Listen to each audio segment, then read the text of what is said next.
बिस्मिल्लाहिर्रहमानिर्रहीम। शुरू अल्लाह के नाम से जो बड़ा मेहरबान निहायत रहम वाला है। ये आज मैं पुदीने की शरबत बनाऊंगी।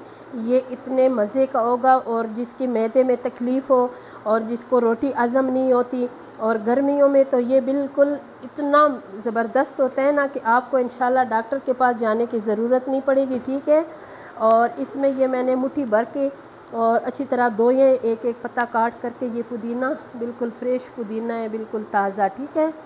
ये और ये थोड़ा सा मैंने गुड़ उठाया है, आप गुड़ डालें, चीनी डालें। और ये 2 नींबू हैं, बिल्कुल ये रस से भरे हुए हैं। ठीक है। ये देखें, ये बहुत मज़ेदार। और ये 1 गिलास मैंने भर के पानी उठाए हैं। ठीक है।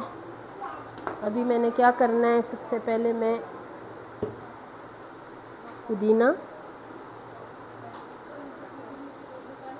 पुदीने की बिल्कुल ताज़ी फ्रेश पत्ती है। ठीक है। ये डाल दिए।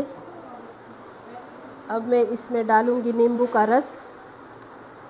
ये 2 नींबू है मेरे पास और इसकी 2 नींबू का रस मैंने सही अच्छी तरह निचोड़ के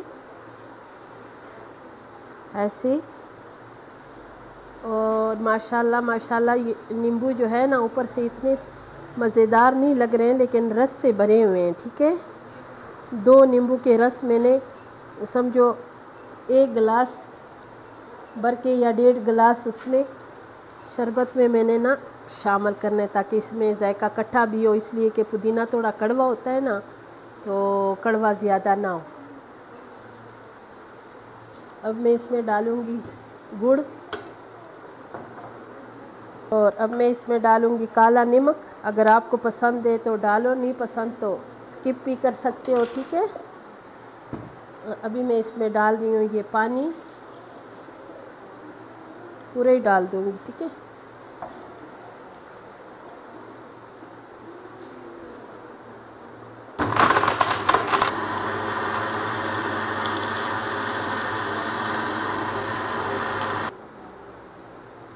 ये माशाल्लाह कितनी ज़बरदस्त ग्रीन ग्रीन है। शीशे वाला बोतल दहा। अभी इसको हमने छानना है, ताकि अगर आप ना भी छाने तो कोई फ़र्क नहीं पड़ता है, लेकिन ये पुदीने की जो पत्ती है ना, इसका जो भी अगर मोटा मेरे पास रह गया, और ये जो है ना गुड़ का भी उसमें भी होता है। ठीक है। जो गन्ने की लकड़ सा होता है ना, वो उसके बीच में आता है, वो फिर अच्छा नहीं लगता। ठीक है। ये देखो इसमें सारा ये निकल गया है। माशाल्लाह कितना ज़बरदस्त है। ये मुझे दो।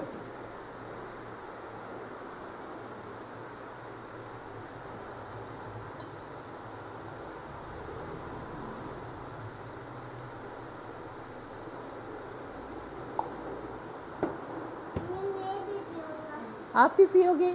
तुम तो सब कुछ पियोगे ना। ये देखो इतने मज़े का ये पुदीने की शरबत तैयार हो गई है।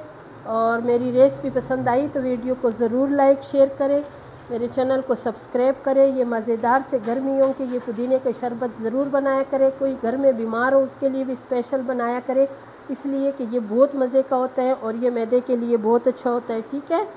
और इंशाल्लाह फिर मिलेंगे एक नई रेसिपी के साथ।